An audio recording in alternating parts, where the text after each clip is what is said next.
Hey guys, welcome to Fishing with Angie. So today we're doing something a little bit different. I'm going to be going over the pros, the cons, and why I would not purchase my Old Town PDL 106 kayak again. So let's go. Okay, so one of the main reasons that I chose the Old Town PDL over the Hobie was the pedal drive.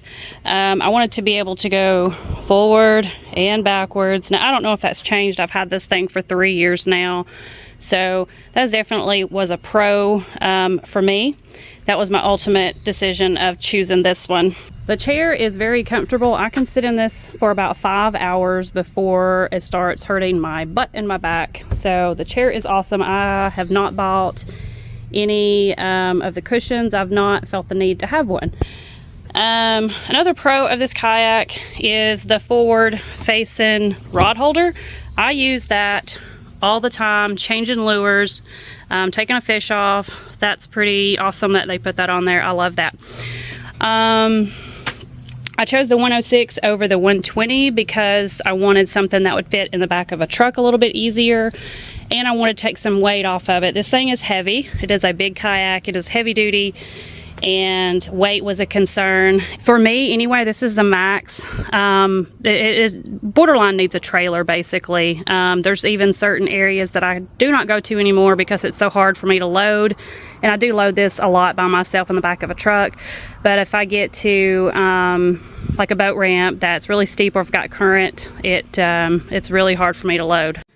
Another really good pro of this is it is very, very stable. I'm 5'7". I stand in this all the time, no issues. And in fact, if I have stuff way back here in the back, I can get on my knees and reach all the way back here. I can literally crawl all over this thing, and I've never fallen out. I've never flipped it.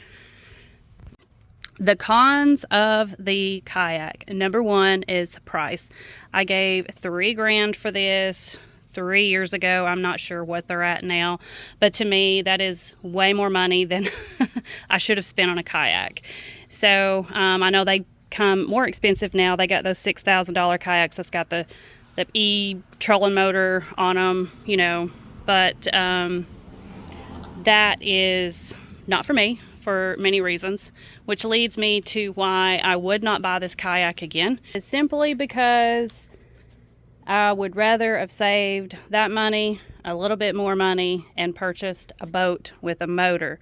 I know this is very unpopular. People love their kayaks. I love my kayak, but the truth of the matter is, even if you spend $6 grand on one of those kayaks with the trolling motor or attach one to yours like I have done, it's not on here right now, you are still very limited. I fish the Tennessee River, which is massive. I also fish a local lake, which is massive, and 95% of the areas is really not accessible to me, or I am spending a ton of time getting there. So really, 3 to 5 years from now, I probably will not own this. I will probably purchase a small boat with just a small motor. Around here you can still find them for around $5 to $6 grand. So that is why I would not purchase it again. It is great to get on the water, get your feet wet, and for me it was like a courage thing to, can I do this on my own? I could. I'm ready for that next step on the boat. Hopefully in a few years I'll have one, but for right now, you know, you can't beat this kayak. I personally think it's one of the best out there, unless you're wanting to spend that $6 grand, which I would never, unless it had a motor on it. Thanks guys for watching, and I will see you next time.